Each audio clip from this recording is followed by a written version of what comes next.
Oh, my headset is unplugged. It's good that I caught that now. Okay. So, welcome back. We made it to week 8. Today we are going to be reviewing some circ things that we've done over the past few weeks, and there are also a couple of different kind of new topics that we have run into this past week as well, specifically with multi-qubit circuits and with histograms as well. So we are going to take a look at both of those. Today, I'm actually going to start off with the homework quiz, and then we will bounce back to the homework notebook when we need it. But the first few questions in the homework quiz don't actually have anything to do with the homework notebook. So we'll get those out of the way, and then we'll switch over to the notebook when we start getting to those questions. So I'm going to quickly go to the homework quiz. It is week 8. All right. Starting off with question 1, which of the following statements best describes the relationship between two entangled qubits? Is it that the two qubits magnetically repel one another? No. Is it that the two qubits are always physically close to one another? No. The two qubits are independent of one another? That doesn't sound right either. If you measure one qubit state, you learn about the other qubit state. That one sounds good to me, but let's read the last one just in case. The two qubits are in a superposition. So if we remember kind of how we discussed entanglement, we said that entanglement is a special relationship between multiple qubits where the state of one qubit depends on the state of the other qubit. So even though this last option seems like it's a quantum something, it's something to do with quantum, right? It's not entanglement because two kind of separate superpositions don't affect each other at all. If I measure one qubit, nothing will happen to the other qubits if they're just in their own superpositions. But when we have an entangled set of qubits, measuring one of the qubits actually gives us some information about the other qubit states as well. So the correct answer is if we measure one qubit state, we learn about the other qubit state as well. Are there any questions about question 1?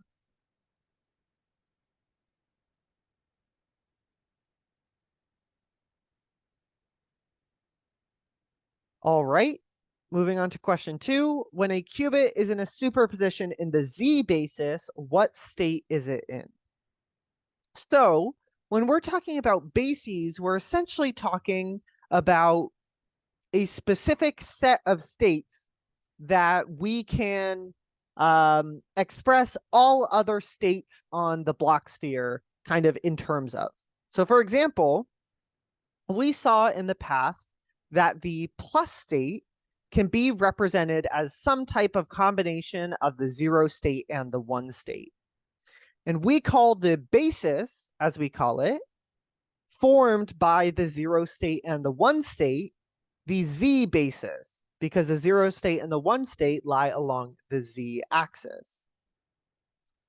So when a qubit is in a superposition in the Z basis, it means that we can measure both of those different basis states, which in this case is in the two basis states are the 0 state and the 1 state. So if it's in a superposition, that means that we can measure either the 0 state or the 1 state. So when a qubit is in superposition in the Z basis, it must be some combination of both the 0 state and the 1 state. If it wasn't some type of combination of the 0 state and the 1 state, then there would be no possibility that we would be able to measure both of them. The 0 state, for example, isn't a combination of the 0 state and the 1 state. It's just the 0 state.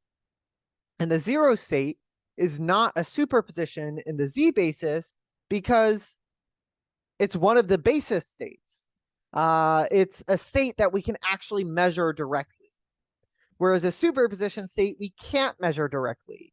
When we measure a superposition, that superposition collapses, and we end up with either the 0 state or the 1 state.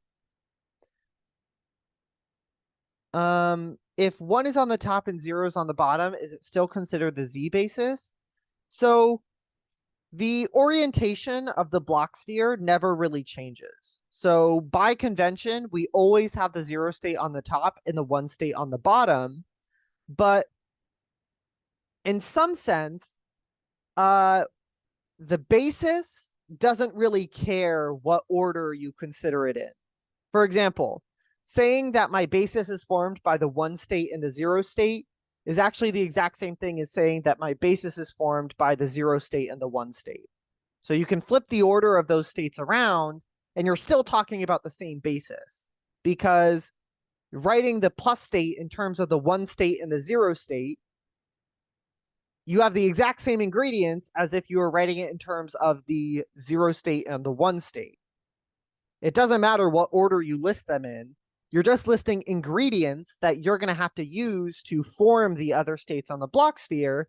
And so who cares if you list the ingredients in a different order, as long as you put them in to the, I don't know, the meal in the same way, if that makes sense.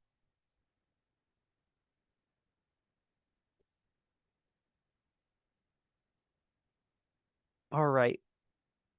So let's continue to question 3. Quantum mechanics is said to be probabilistic. Which of the following best describes this? Is it that quantum hardware is not advanced enough to produce deterministic, reliable results?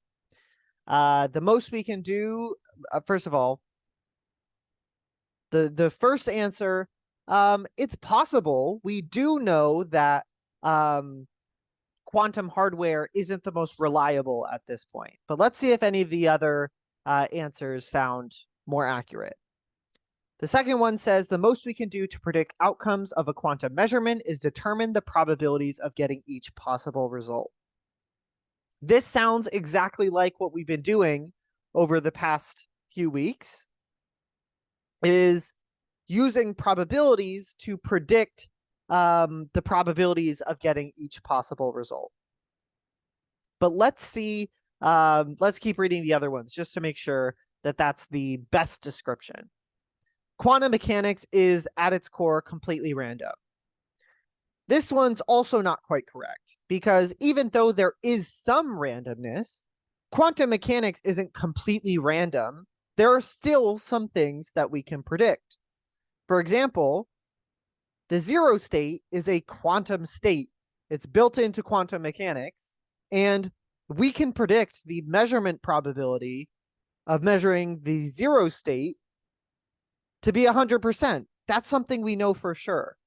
So quantum mechanics isn't completely random, but there are some random aspects that come into play with things like superposition.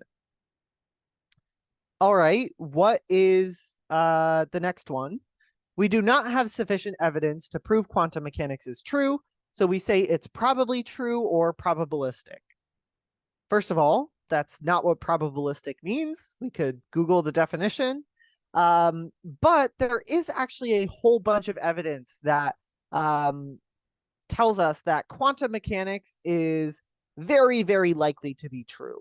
So kind of both parts of this statement are false. Both there is a lot of evidence to convince us that quantum mechanics is almost definitely true, and that's not what the word probabilistic means. So that one we can cross out for 2 reasons.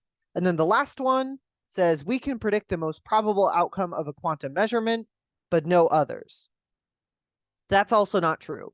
We can predict the probabilities of all the different outcomes in a quantum state, but we can't, for a given measurement, predict what the result of that measurement will be. The best guess we have is the probabilities of getting each possible result. So the correct answer is the second one, because that's actually the only accurate statement out of all of these. So are there any questions about, I'm not sure if I paused for question 2, but questions 2 or 3?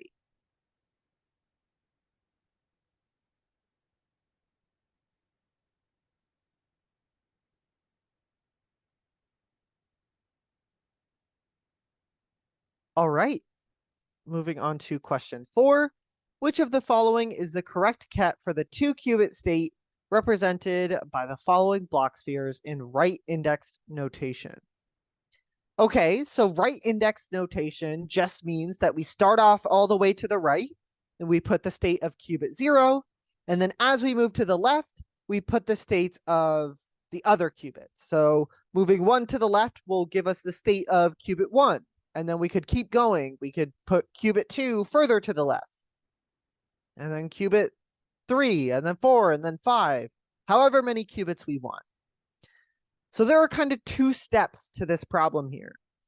First, let's figure out what states qubits 0 and 1 are actually in, and then let's kind of combine them to figure out what the 2-qubit state looks like in ket notation. So we see here for qubit 0, the arrow is pointed straight up towards the 0 ket, which tells us that qubit 0 is in the 0 state. And for qubit 1, the arrow is pointed straight down, which tells us that qubit 1 is in the 1 state. Now, since these are already lined up in the correct order, where qubit 0 is on the right and qubit 1 is on the left, all we need to do is smush these 2 kets together to get the 1-0 state. And so the correct answer to this problem is the 1-0 state. Are there any questions about how I got the answer to question 4?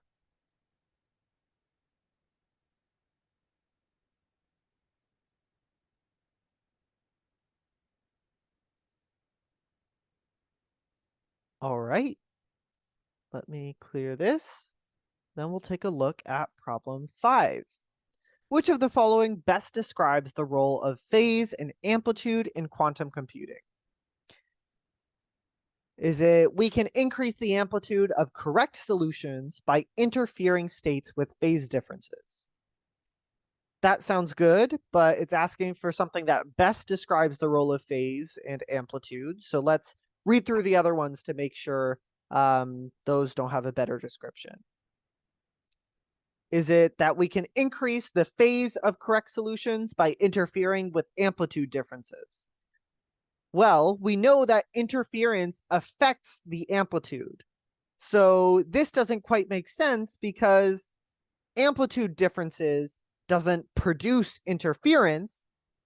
Interference produces amplitude differences. So that one's kind of backwards. What about this third one? Amplitudes are useful in quantum computing because by increasing the amplitude of correct solutions, we are more likely to measure the correct solution. Phase has no role in quantum computing.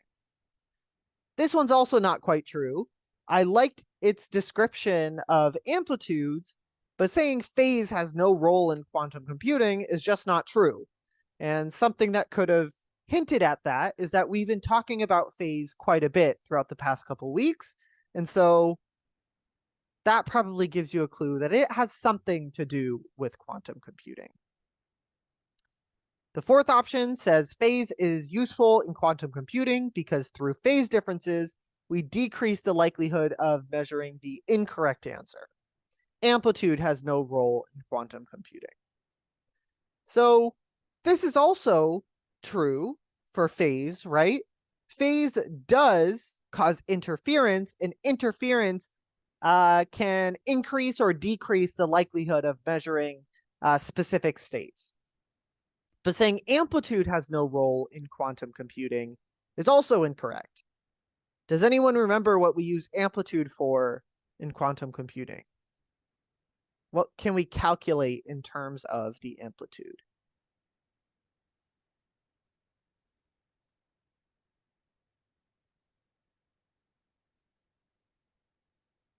Yeah, probabilities. we use the amplitudes to calculate probabilities by taking their square. And so saying amplitude has no role in quantum computing is just not correct, because it is really useful to calculate probabilities. And then this last one, neither phase nor amplitude play a role in quantum computing. That's definitely not true. Based on the past two answers, we can definitely say that both are important in quantum computing. So the correct answer to question 5 is that first option, which again is the only correct answer, or the only correct statement, which is that we can increase the amplitude of correct solutions by interfering states with phase differences. Are there any questions about question 5?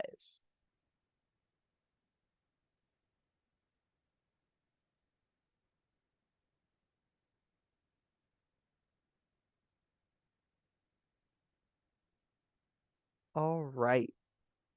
So questions 6 through 10 all are based on the homework notebook. So we're going to switch over to the homework notebook. But I see a question in the chat. The 1-0 state is a combination of two quantum states, but is it not a quantum state in itself? It is a quantum state in itself, but it's important to notice that it's kind of it's a quantum state that's made out of two kind of individual quantum states. So we can talk about the state of any individual qubit, but we can also talk about the state of a bunch of qubits at the same time. It's kind of like saying that there is a bunch of trees versus saying there's a forest. A forest is just one thing, but inside of that forest, there are a bunch of trees, and we can kind of think of those trees individually. So yes, the 1-0 state is like having two trees, but I could also call that a forest. It's a very small forest, but I guess it's still a forest. And it's just two ways of kind of viewing the same things. There are some systems in quantum mechanics that we can only describe in this kind of combined view. And entangled states are exactly that way. That's where kind of my forest and the trees analogy kind of falls apart. Because it turns out that we can't describe an entangled state as a combination of two completely separate states. They're kind of so deeply intertwined that it's almost like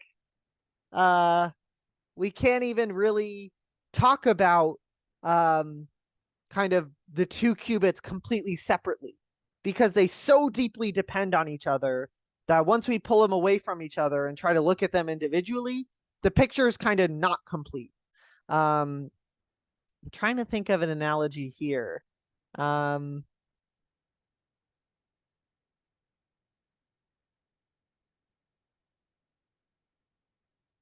you ever seen those necklaces that say like BFF on them? And they're like hearts, but they're broken down into two necklaces. So each necklace is half of a heart. And then one of the necklaces has like the letter B on it. And then the other one might have FF on it.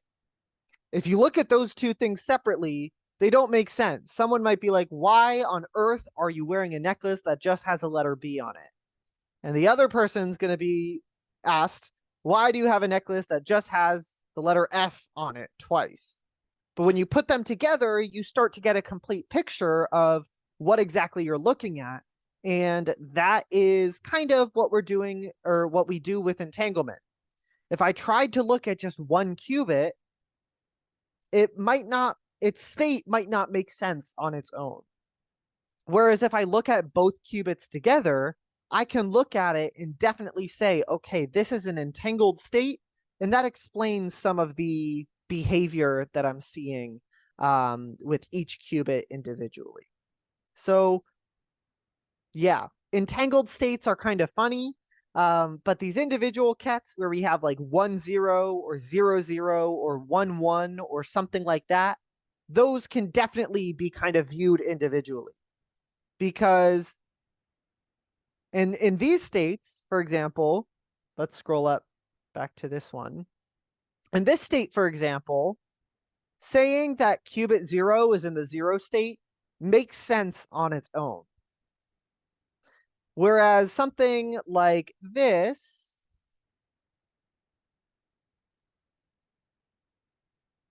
if I take a look at this,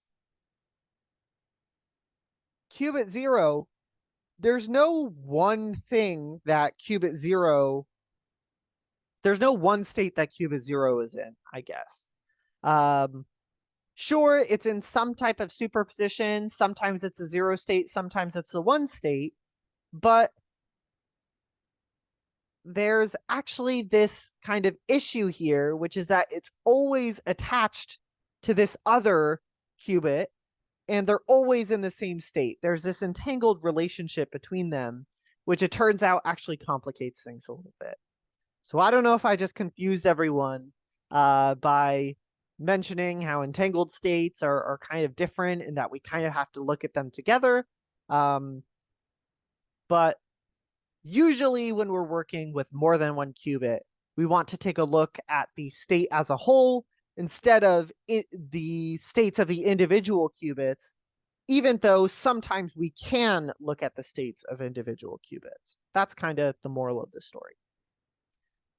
Okay, so let's switch over to the notebook. Make sure you run this first cell as usual to install circ and all of these other things that we're going to need a little bit later in the notebook. While we are doing that, we can start to write the code for problem 1.1. In problem 1.1, we want to create a qubit, create an empty quantum circuit, append the qubit we created to the empty quantum circuit with an H-gate applied to it, print out the circuit, and then print out all of these different representations of that quantum circuit. Okay, so the very first step is to create a qubit. I'm going to create a variable called qubit, and inside that variable, I'm going to store a qubit, which I'm going to name Q0. You can feel free to name your qubit whatever you'd like, but the way we create a qubit is with this circ.named qubit function, and inside the parentheses, we put the name of the qubit. So like I said, I'm going to name mine Q0. Then we can create an empty quantum circuit. I'm going to create a variable called QC. And inside that variable, I'm going to store our quantum circuit, which we create using the circ.circuit function. And nothing needs to go into the parentheses here. Then we want to append the qubit we created to the empty quantum circuit with an H-gate applied to it. The way we do this is with the circuit's append method. And what are we appending? Well, we're appending some type of instruction. And the instruction that we want to append is the H-gate instruction, but we want to say that we want to apply the H-gate to our qubit. So inside the parentheses, we are going to put our variable that stores that qubit. And with this, we have finished up our quantum circuit. All we wanted to do was apply an H-gate to qubit 0. The next thing that we need to do is print out the quantum circuit. We can do this by just typing the name of our variable on the next line, or we can put it inside of a print function. It doesn't actually matter. So we can run this first cell here and take a look at what our quantum circuit looks like.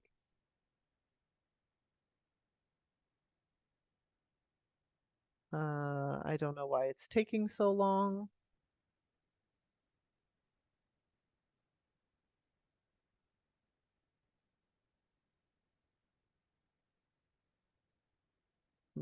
Is anyone else having this issue? I might just need to do this. Okay, I'll need to reinstall this. But while we are waiting on this, let's take a look at the next part. We want to print out the state vector. the Dirac notation, and the block sphere. So let's take a look at how we can do this. We are going to first need to find the final state vector. And so I'm going to create a variable called state vector. And I'm going to set that equal to something that outputs the final state vector for the given quantum circuit. And it turns out that circ has a function for this. So the function is called circ dot final underscore state underscore vector. And inside the parentheses, we just put the quantum circuit that we want the final state vector for. So in this case, it's going to be QC. So just like number 5 wants us to do, we are going to print out this state vector, state underscore vector. And then we can take a look at the other representation. So we also have the ket representation. So I am going to create a variable called ket. And the way that we get the ket representation is we use another function called circ.Dirac notation. And then inside the parentheses, we put the state vector that we want to put in Dirac notation. And then we can print out the ket. The last one is the block sphere representation, which is honestly the most complicated one to get. But the way we do this is we type out block underscore sphere dot block sphere with a capital B and a capital S. I don't know why it's formatted differently there. But then inside the parentheses for this, we need to specify that the state vector is equal to state underscore vector. Now, this kind of seems confusing just because of the way it's laid out here, but this state underscore vector refers to some property of the block sphere, whereas this state vector represents a variable that we defined earlier. So if I replace this variable name with SV, which is, I guess, an acronym for state vector, then I could make this change throughout here.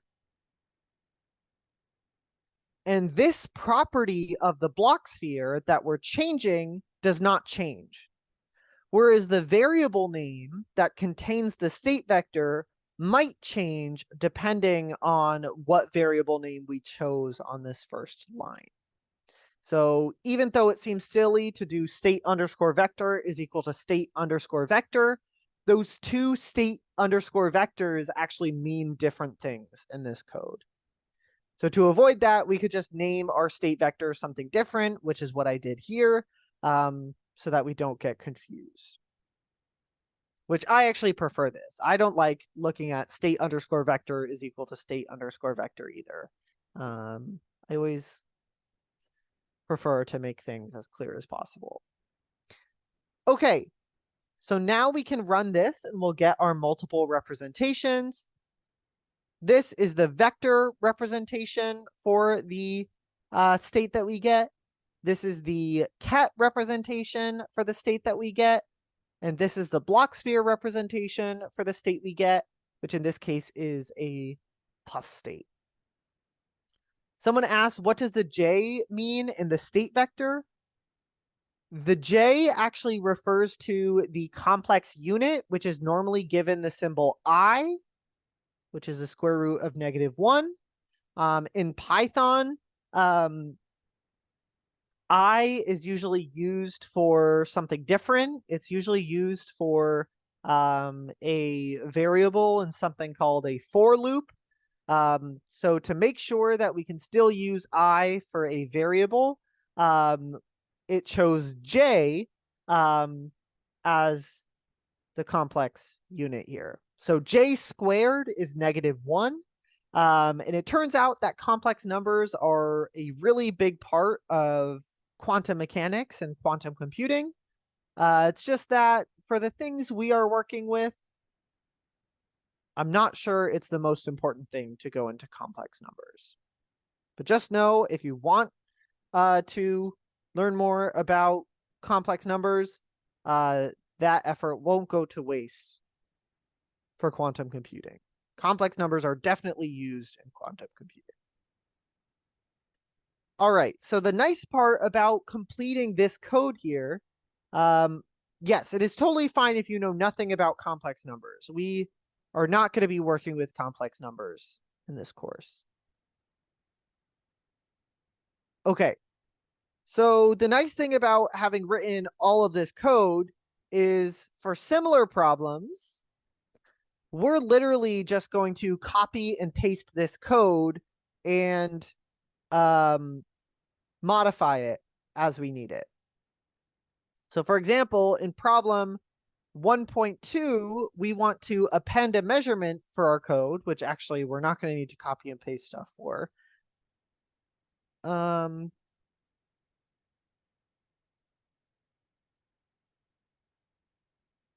Yeah, okay.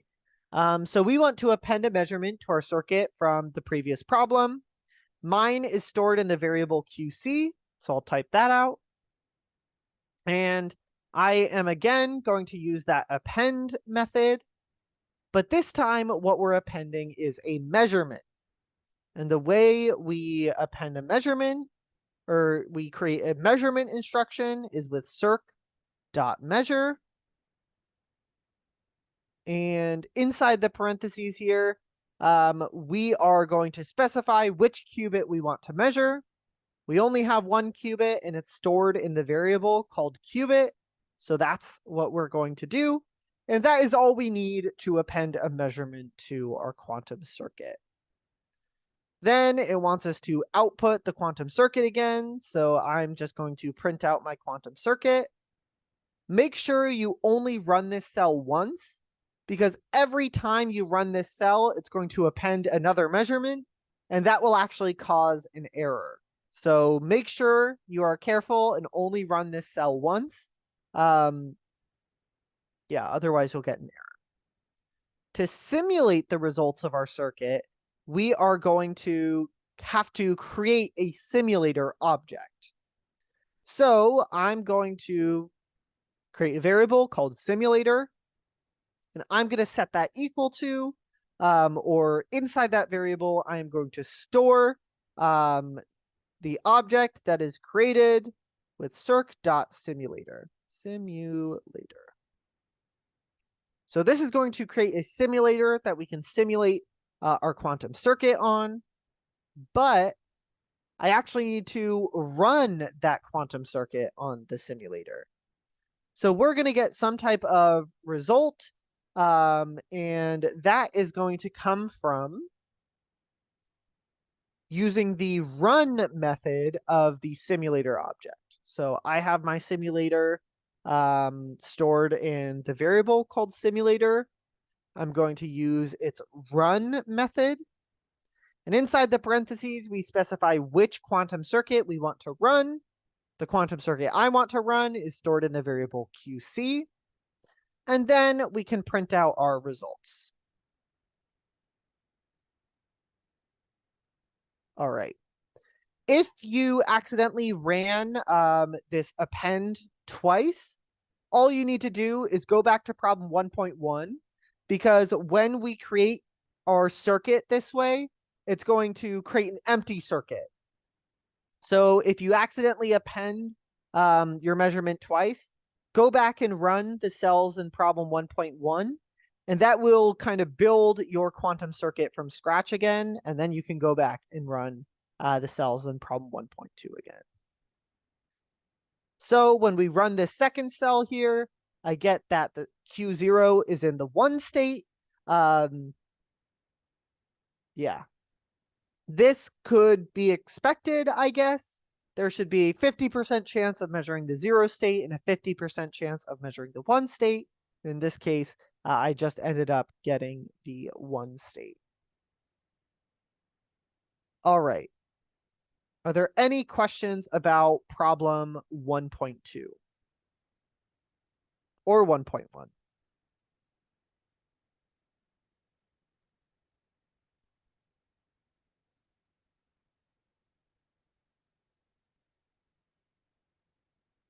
All right, then let's take a look at problem 1.3. Now we want to simulate this quantum circuit 10 times. And so the way we can do this is with, actually, I'm just going to copy and paste the simulator code.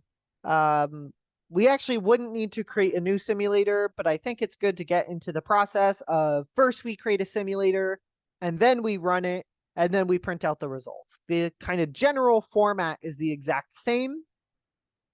The only thing that we're going to change here is there is a property of the run method that we can specify called repetitions.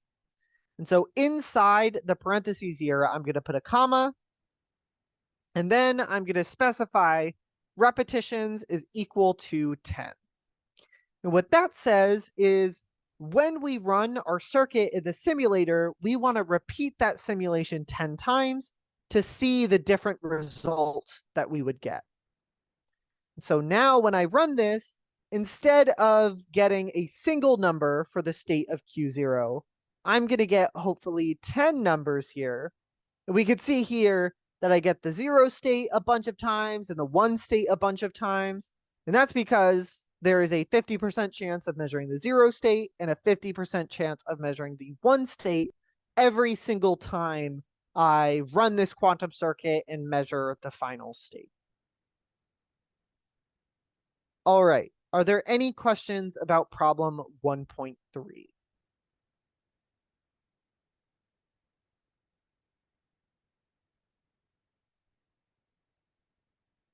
All right. So problem 1.4, we can kind of steal the code from the previous parts because actually append the below circuit such that the qubit will end in the 0 state.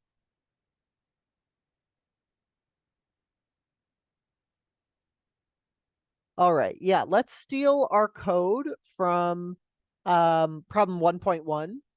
So this code where we create a qubit and a circuit and append and all of that stuff, we're going to copy that and go back to problem 1.4. I'm going to paste this. And let's modify this code so that it does what we want it to do. So we already created our qubit. We created our quantum circuit. And now we need to append gates to the quantum circuit so that we end up in the 0 state. So can someone tell me their favorite combination of gates that will bring us to the 0 state?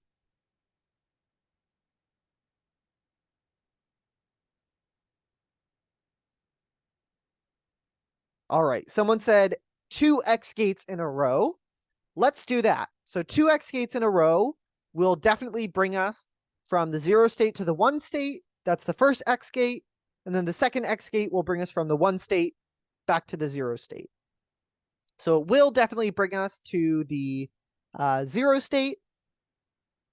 And so to modify this code to apply 2x gates, we would append, but instead of an h gate, now we want an x gate. And then we could copy and paste this line of code to append another x gate. Someone said, why not another h gate? You could absolutely do that as well. 2 h gates in a row will also give you the 0 state. Same with applying a z gate. Applying a z gate to the 0 state will give us a 0 state as well. So there are tons and tons of different ways you could solve this problem. You could do 2x gates, you could do 4x gates, you could do any even number of x gates or any even number of h gates or any number of z gates. Yeah, there are tons and tons of options here, but I just asked someone to pick their favorite combination of gates that would bring us to the 0 state. So it doesn't really matter as long as you end up in the 0 state. All right, so we created our circuit here. The next thing we want to do is append a measurement. So I'm actually going to do that in this exact same cell. To append a measurement, we're going to follow a format that's very similar to applying a gate, but instead of applying an X gate, using the x function, we want to measure, which we can do by just modifying the x to the word measure. All right, so now when I run this, I will end up with 2 x gates and then a measurement, which is exactly what parts 1 and 2 want. And then we already did part 3 as well. We printed out the circuit. But now we need to simulate the results of our circuit 500 times and output the results. Well, we already did that, right? We did that we did something like that in problem 1.3. So let's copy and paste the code from part 1.3 and see how we need to modify this to simulate our circuit 500 times. So we're not going to modify creating the simulator. There's nothing we need to change there. But when we actually go to run our quantum circuit, we have this repetitions number that we can change. So instead of 10 repetitions, I could specify that I want 500 repetitions. And now when I run this, I'm going to get a really annoying output because I see that Q0, there should be 500 zeros here, which I personally do not want to count. But if you have a lot of time to kill, you could go through and count how many zeros there are. There should be 500 of them. Are there any questions about problem 1.4 or any of the questions in part 1? I'm honestly not quite sure. Append the below circuit such that the qubit will end in the 0 state. I'm not really sure what it meant by that. But we definitely created a circuit that will end in the 0 state. So my guess is as good as yours, I guess. All right. Then let's switch back over to the homework quiz. Question 6 asks about one of the problems in part 1. In problem 1.1, what is the state of the qubit at the end of our circuit? So going back to problem 1.1, as usual, I think the block sphere is the easiest way to figure out the state. We can see here that the arrow is pointed directly at the plus state. So the correct answer for question 6 is the plus state. The rest of the questions are about part 2. So let's complete part 2 together. All right. So I am going to take the lazy path here just by copying and pasting all of the different code that we've written from the different parts. Of course, you can write all of this from scratch, but I think it's also good to get some practice reading and modifying code. So we could write this all from scratch. I am more than confident that you all have the skill to do that. But let's get some practice with just copying and pasting and modifying code. So problem 2.1 wants us to create 3 qubits and append a measurement to each qubit and output our circuit and simulate the results. All right, so create 3 qubits and append a measurement to each qubit. I'm just going to copy the code from part 1.4 and we'll modify that. All right, so we want to create 3 qubits now, but this code only creates 1 qubit. So what we are going to do is we actually don't need to modify this code all that much. All we need to do is I'm going to rename this variable for myself. You don't have to rename the name of the variable. I just think that now that it's going to store more than 1 qubit, we should call it qubits instead of qubit. It's up to you. But the way we can create 3 qubits is with the range method of the named qubit object. And so I'm going to insert a dot range here.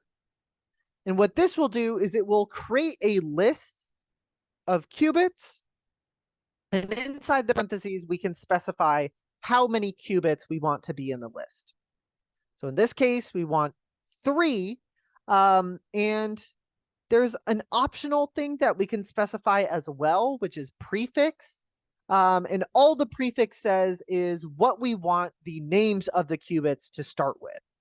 So because we normally name our qubits Q0, Q1, Q2, the prefix, the thing that all of those names start with is the letter Q. So I'm going to specify that I want the prefix to be Q here.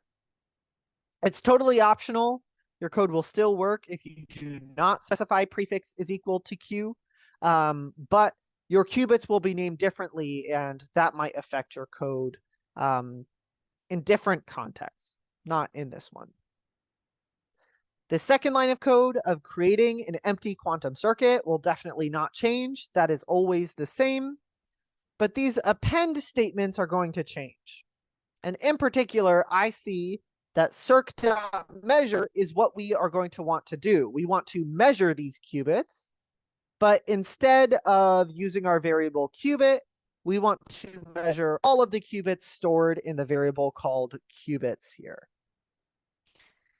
When we print out our quantum circuit, let's see what we see. We see 3 qubits, Q0, Q1, and Q2.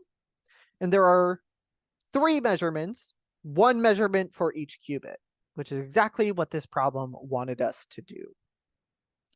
The next step would be to simulate the results of our circuit, which we can do. I'm not going to do 500 repetitions, but we can still copy and paste this code anyway.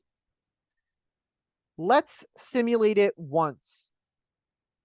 Can anyone tell me what I need to modify this code to simulate the results of the quantum circuit that we created in the cell right above this one?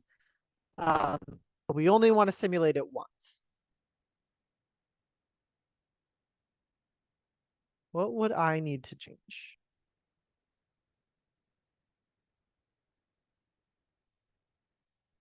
Yes, I could specify, instead of this 500, I could change it to 1. It turns out that the default value for repetitions is 1, so I could actually remove this altogether, but it doesn't really matter. I'll leave it just so we can see. And now when I run this, I will see that Q0, Q1, and Q2 are all in the 0 state, which makes sense. We didn't apply any gates to change their states or anything like that. So this could kind of be expected, I guess. Are there any questions about problem 2.1?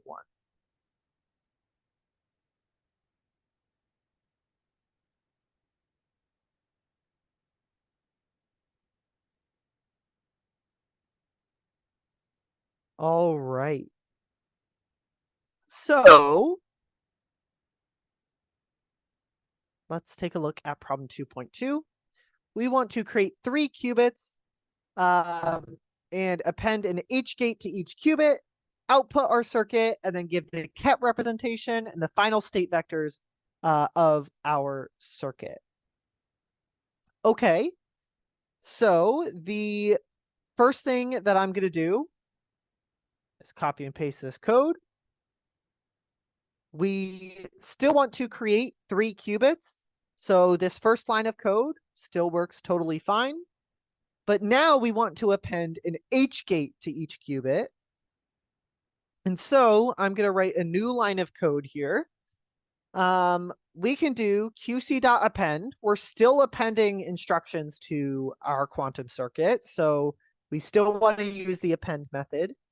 But now we want to use our circ.h function to create an instruction that says apply an H gate to each of our qubits. And I know this is wrong, but I'm just going to show you what happens. If I try to do the exact same thing, I say qubits is a list of qubits, and I want to apply an H gate to all of them, I'm actually going to get an error. Now, to fix this error, the thing we need to do is the H gate, this function here, only applies an H gate to one qubit at a time. In order to make it apply an H gate to all of the qubits at once, we need to do dot on underscore each. Now what that'll do is it'll say apply an H gate to every single qubit that we put inside the parentheses. And in this case, we put all our qubits inside the parentheses. And so we'll apply an H gate to all of them.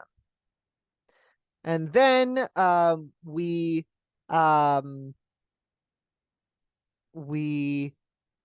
output our circuit. That's already done for us. And actually, I want to remove this measurement. The problem doesn't actually want us to do any measurements, so I can remove that line of code as well.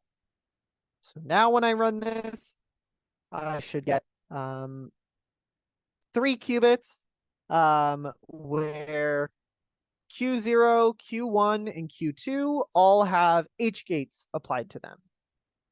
So are there any questions about how I solved this first part?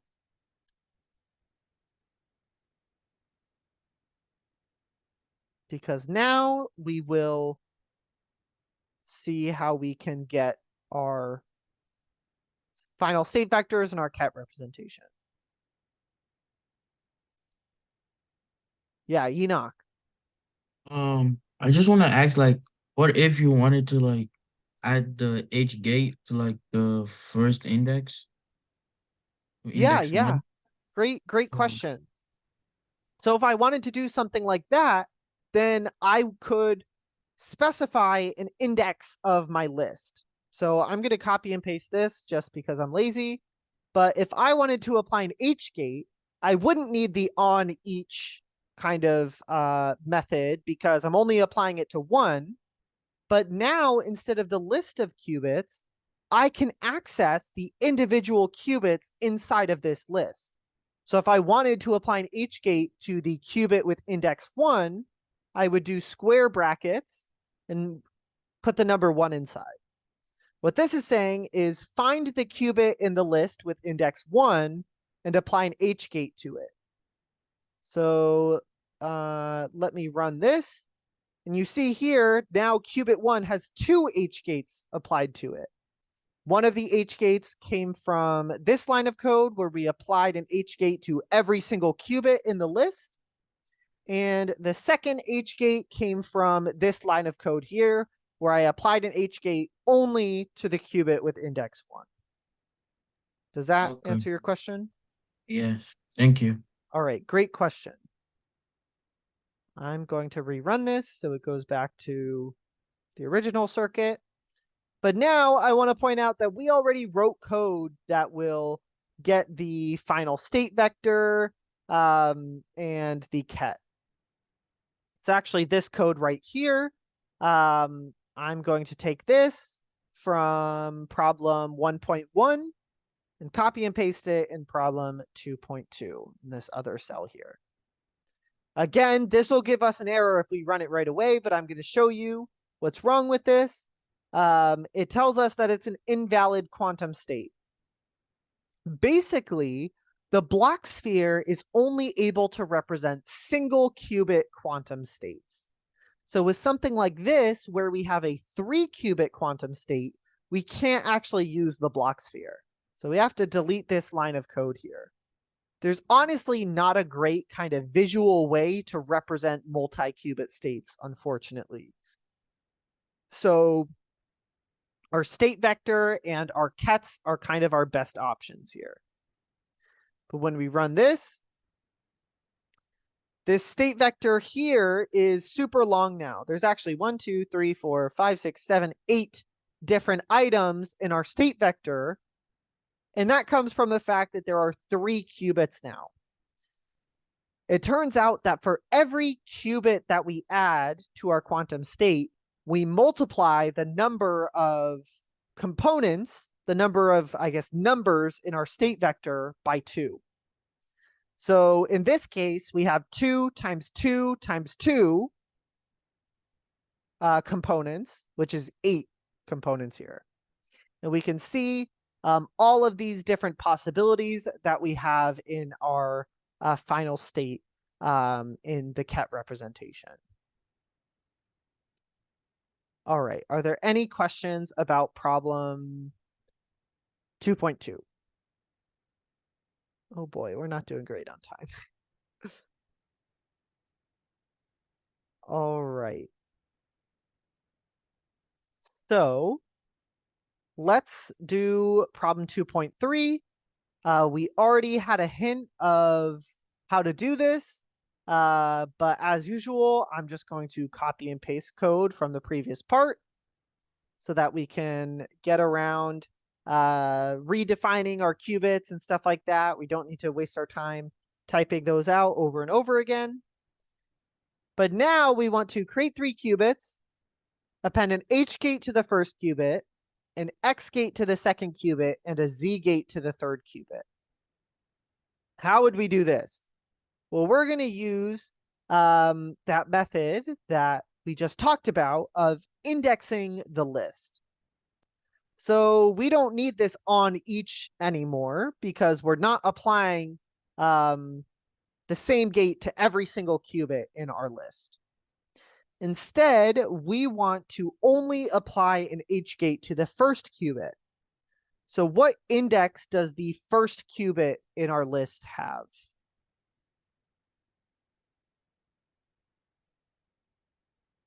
What is the index of the first qubit? Yes, it's actually the qubit with index 0. So what this line of code is saying is find the qubit with index 0, apply an H gate to it, and then append that instruction to our quantum circuit. Because I'm lazy, I'm going to copy and paste this 2 more times because we have 2 other gates to apply. And to apply an X gate to the second qubit, I would modify the second line of code. Instead of an H, I would put an X. And to access the second qubit, I would change the index from 0 to 1. And I can do the exact same thing on this third line here. Now I want to apply a Z gate to the third qubit. So instead of an H, I'm going to put a Z. And instead of 0, the third qubit has index 2, so I'll put a 2 here. And when I run this, I see that we get exactly what this describes. An H gate to the first qubit, an X gate to the second qubit, and a Z gate to the third qubit. All right, are there any questions about problem 2.3?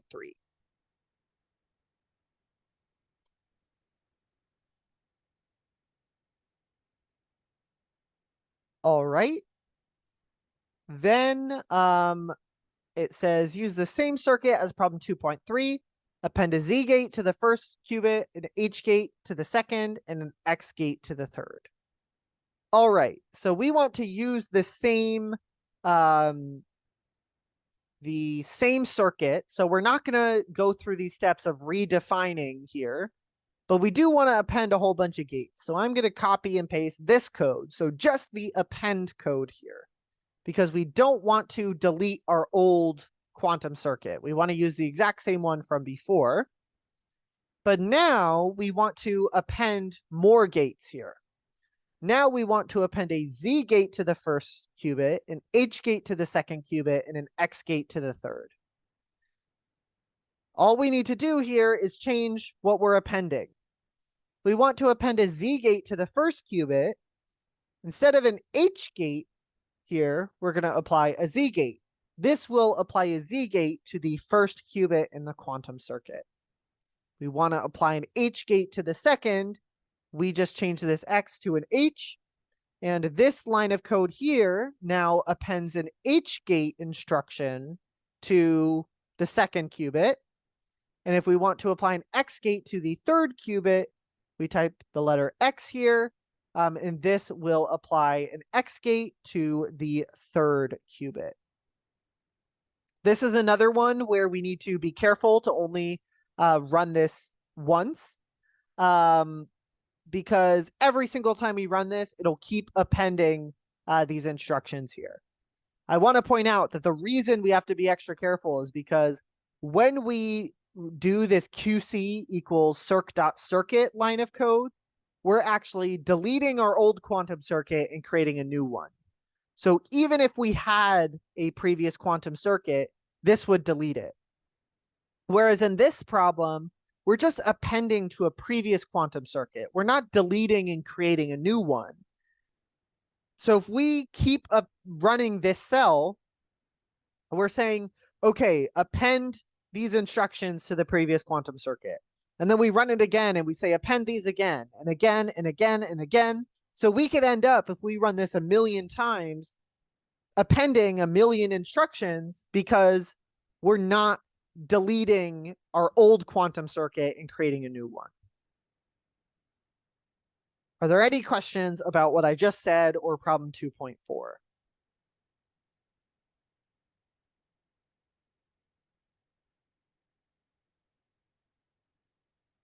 All right.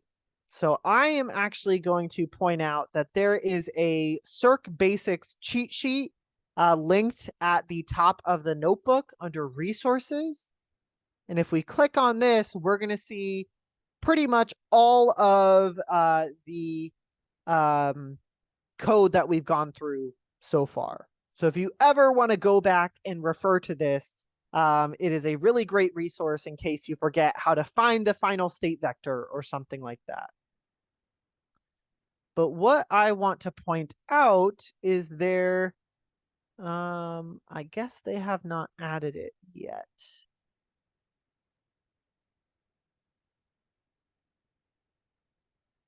So I will, oh no, it's right here. So the next problem, problem 2.5, wants us to create a histogram of the results. So it wants us to use the same circuit as in problem 2.4. So again, we're not going to delete and recreate our quantum circuit, but we want to append an X gate to the first qubit, a Z gate to the second, and an H gate to the third. And then add a measurement to all of the qubits. So again, I'm going to copy the code from the previous part. And can anyone tell me what I want to append or how I would modify this code to apply an X gate to the first qubit, a Z gate to the second, and an H gate to the third?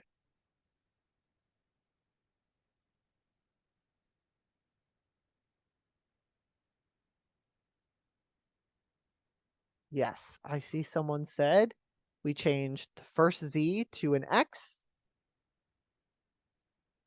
because we want to append an X gate to the first qubit, and that's what this does. Qubits 0 is the first qubit in the list. Yeah, you can also change the qubit number too. Yeah, actually, let's explore doing it that way because that's something I didn't talk about before. This already applies a Z gate just to the wrong qubit.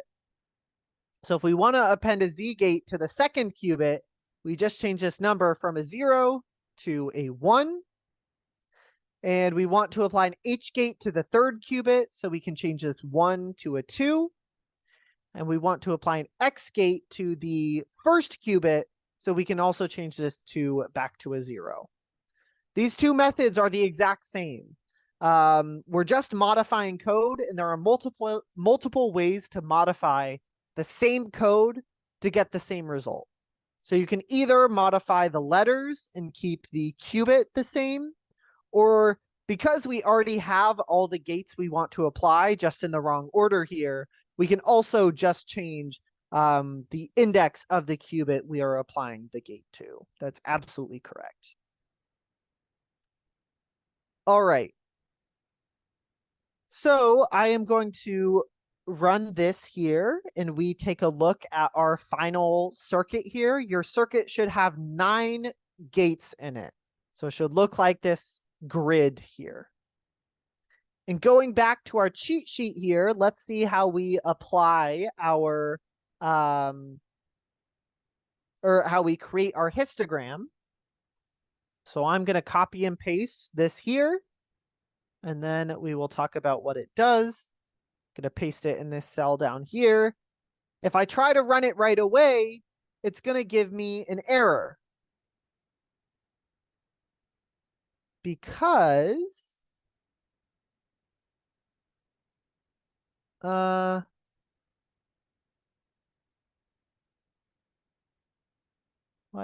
what is the origin of this error? Yes, I can also put the code in the chat.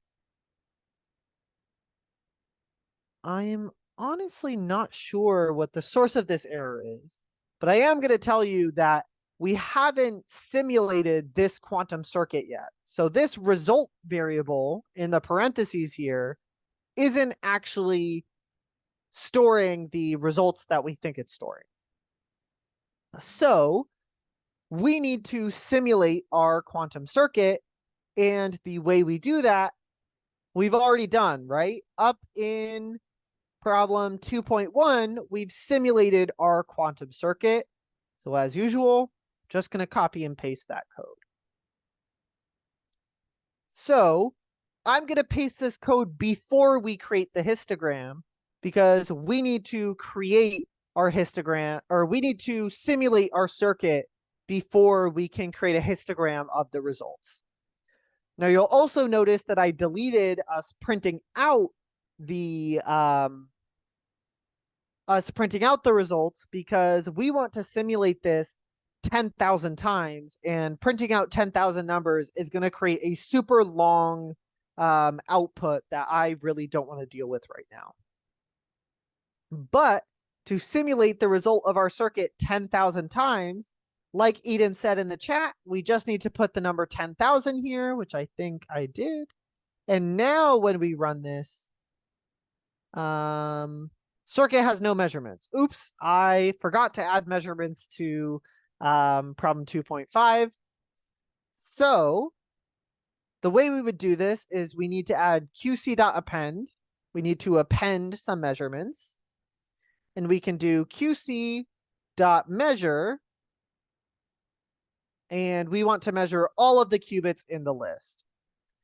Now, something unfortunate that I just realized is if I run this again, oops, not qc.measure, circ.measure.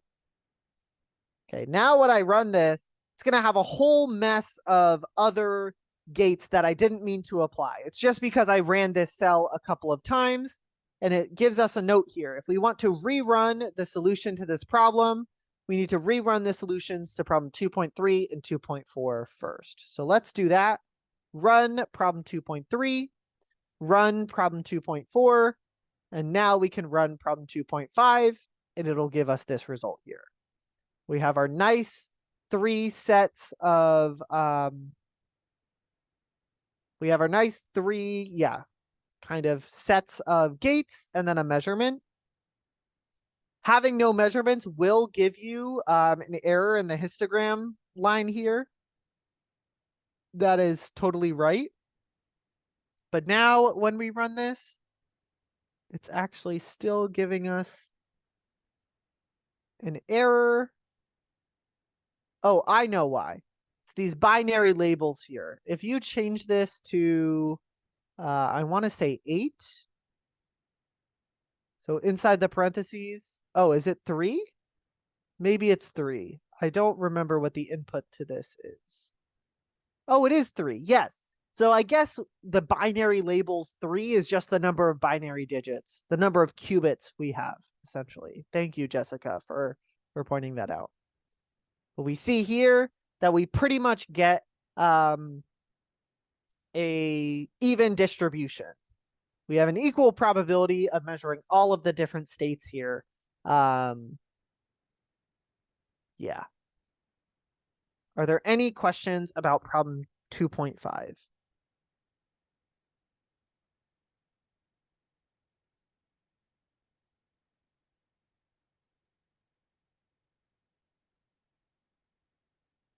All right, then let's take a look at problem 2.6. Now we are creating a new quantum circuit. Actually, I see a question. The show on top of the histogram. If it's on top of the histogram and you're still seeing the histogram, don't worry about it. That just means like whenever you see a weird output like that, it's just a kind of it happens when you kind of leave an object hanging. So that's it trying to print out something that doesn't have a great representation. But as long as you still see the histogram, it's totally fine. You still see the histogram, right? Just making sure. Yes. Okay, perfect.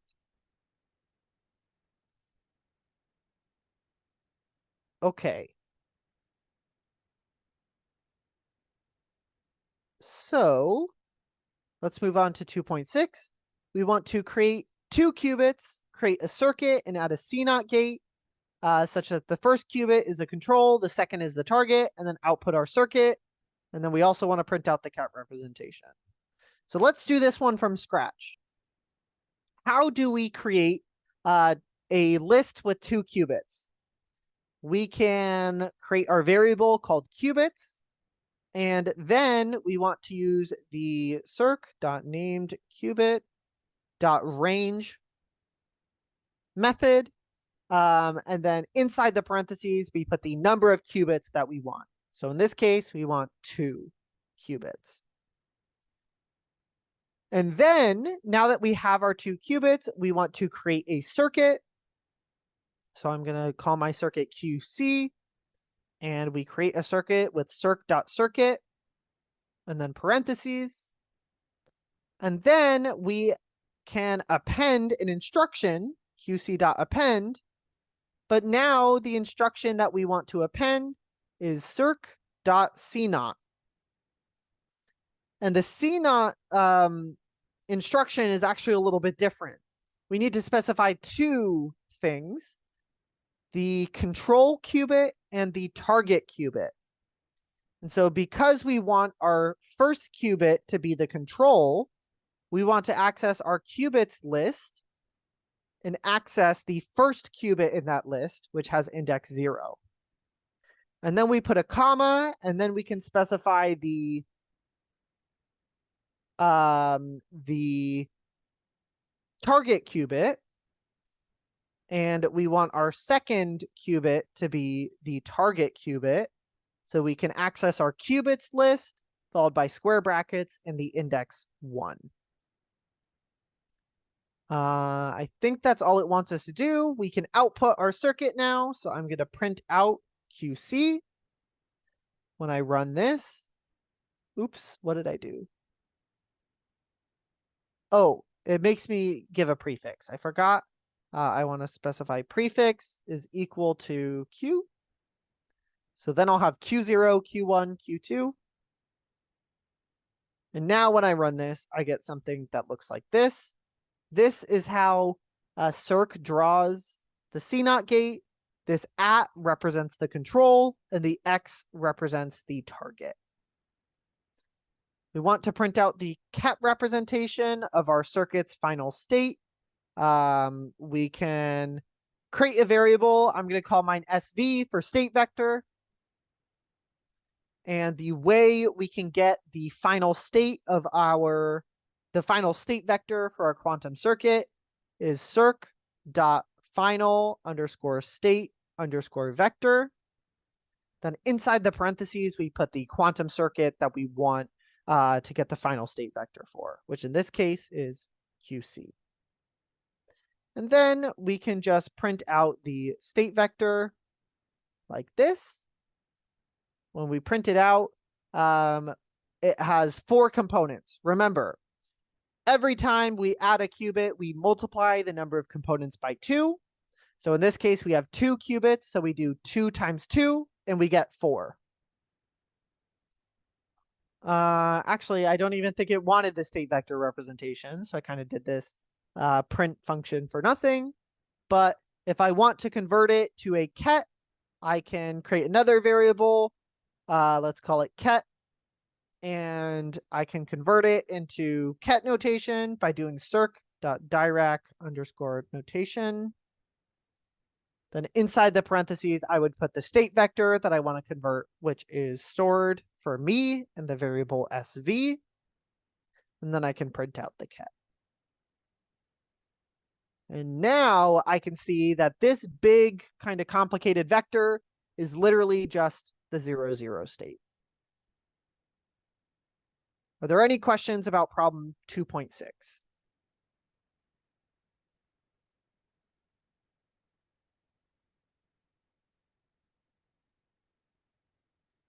All right.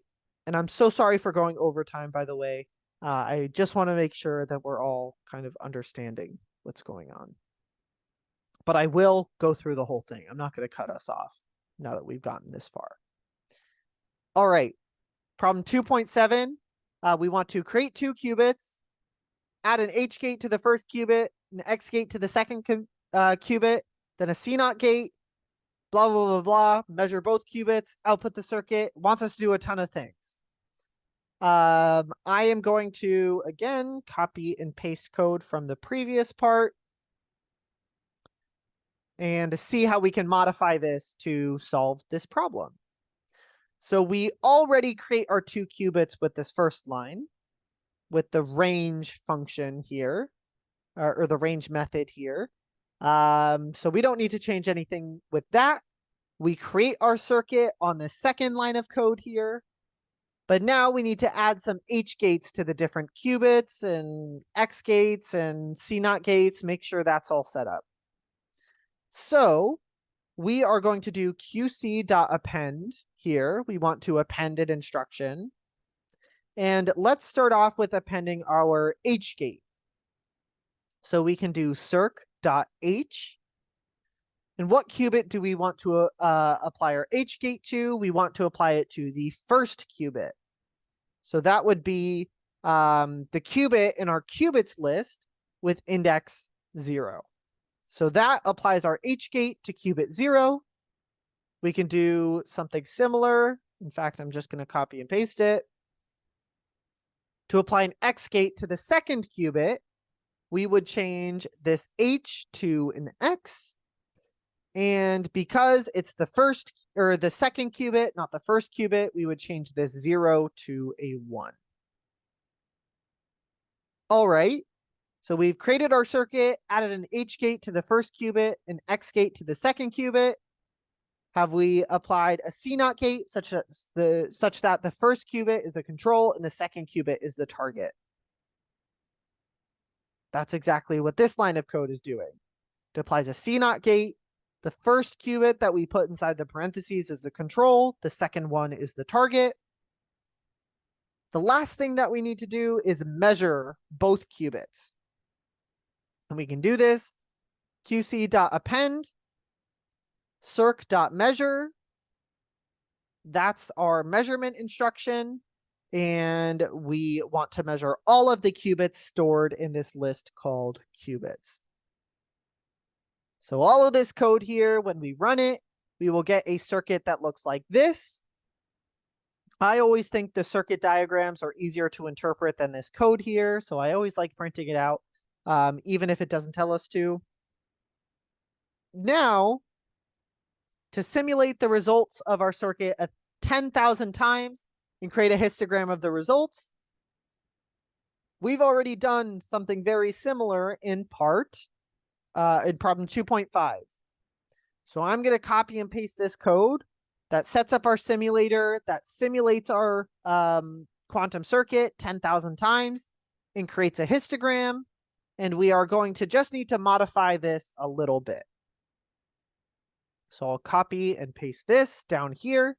The only thing we need to change is this binary labels again. Now we're back to only having 2 qubits. So instead of 3, we will put 2. And when we run this, we are going to get something interesting here. We are going to get that the only 2 states that we measure are the 0, 1 state and the 1, 0 state. In other words, it is impossible for the 2 qubits to be in the same state. In the same state. They're only ever in opposite states. Does this ring a bell? Does anyone know what's special about this state that we created here?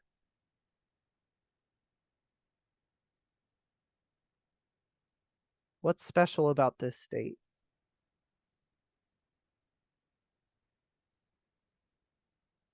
It is a superposition. That is absolutely correct. It's a superposition because there are multiple final states that we can measure. We can either measure the 0, 1 state or the 1, 0 state. But because the two qubits are always in opposite states, that tells us that if we were to measure one qubit, we would automatically know the state of the other qubit. So this state is entangled. So whenever there are multiple bars on our histogram that we can measure, that tells us that there were multiple possibilities. There were multiple outcomes that we could measure, which tells us that we were in a superposition. But to figure out that we had an entangled state is a little more complicated. We actually need to look at the relationship between the two numbers in each of these states. So I see here that the two qubits were in opposite states, and I see here that the two qubits were also in opposite states. And so that is the information that would tell me that the state that we created was an entangled state. Are there any questions about the code before we wrap this up and answer those last few questions on the homework quiz?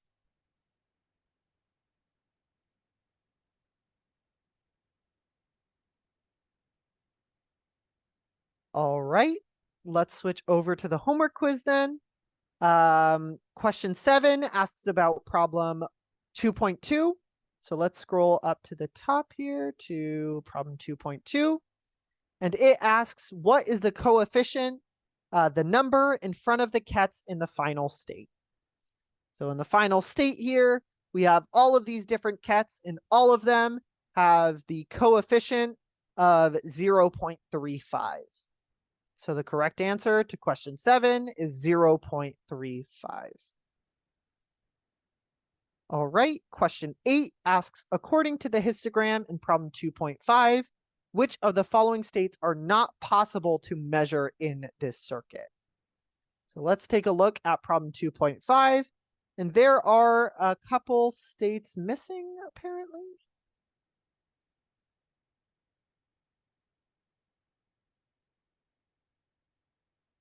Well, to me, it looks like all of the different states are possible, right? Let me do a split screen real quick so we can see both at the same time. I have a million tabs open here. It's this one. So, is it possible to measure the 000 state? Yes, it is. We have some measurements here.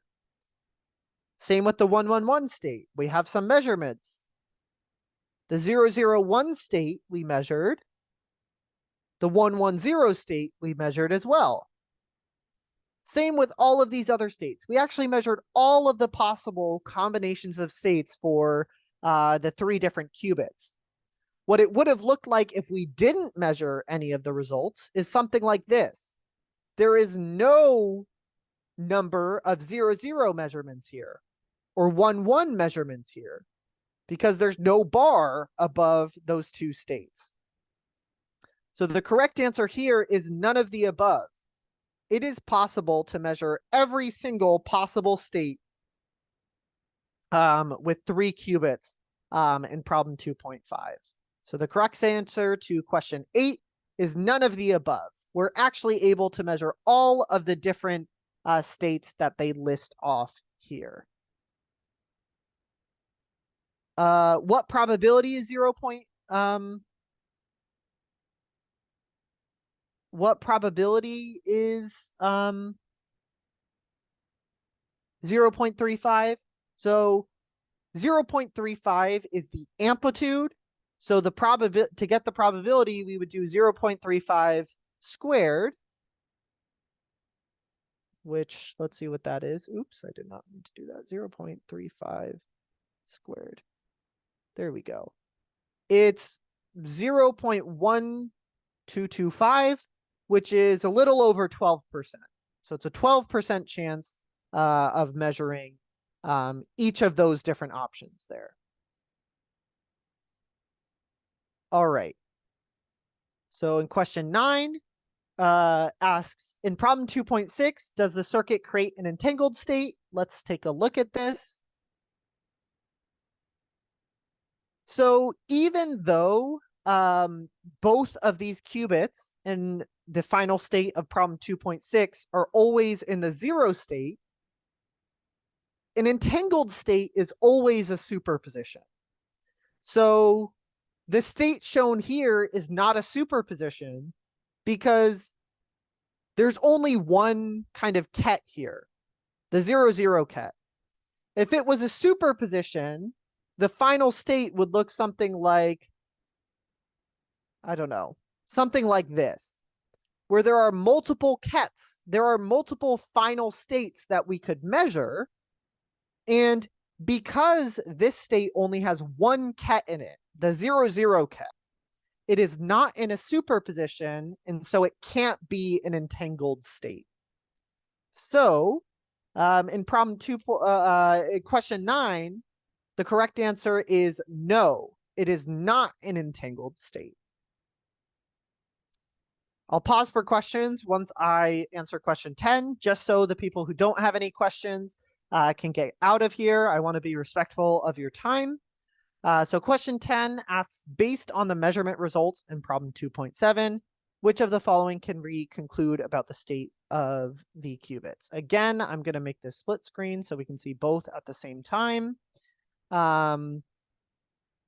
So the histogram looks like this. And we said that this was entangled, an entangled state where both of the qubits or the two qubits are in opposite states, which is exactly what this first option says.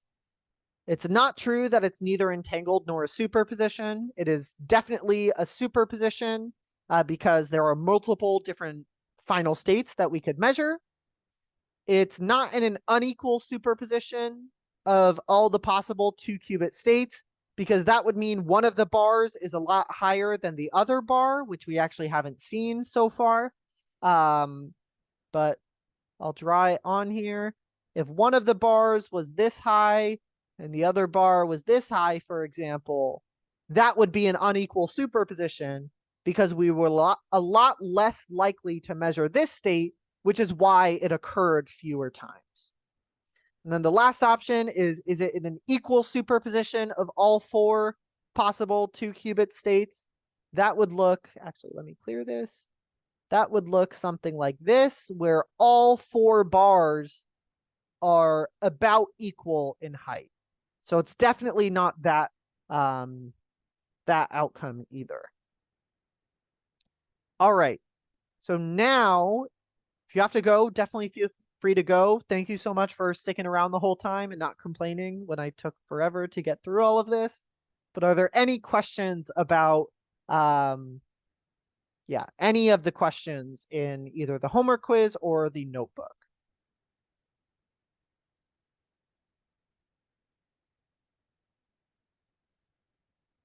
You can submit it and see your nice 100.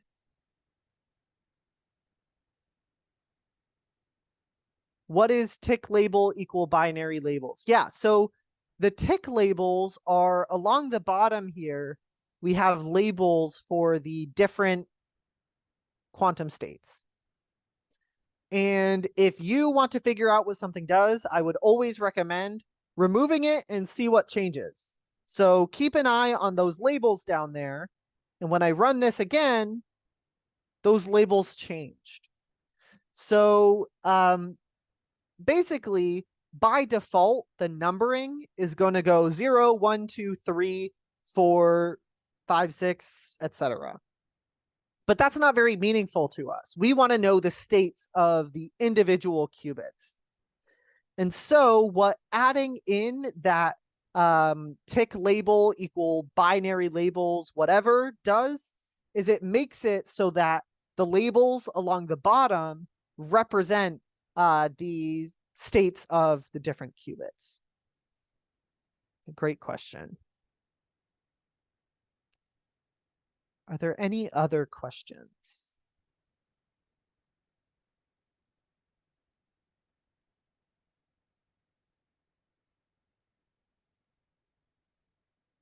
Can an entangled qubit be in unequal states? Absolutely. So for example, this picture that I drew here, where one of the bars was a little shorter and the other one was a lot taller, that's still an entangled state because the two qubits are still always in opposite states, but it's also an unequal superposition. So this is a different kind of entangled state where we're more likely to find the two qubits in the 1-0 state than the 0-1 state, but the two qubits are still always in opposite states. So yes, it's still entangled, but it's also an unequal superposition.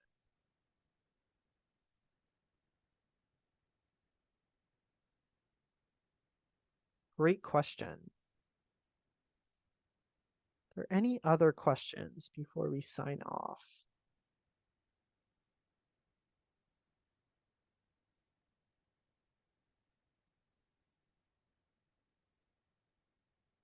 All right. If there are no other questions, then I hope you have a great night. Just a reminder, there are no labs or lectures or homework review sessions next week. Enjoy your week off. I hope you do something fun. If you celebrate Thanksgiving, I hope you have a Thanksgiving. Have a Thanksgiving. I hope you have a great Thanksgiving. But if not, I hope you enjoy hopefully some time off from classes, a nice break, whatever you end up doing. But I will see you all in 2 weeks. All right. Goodbye, everybody.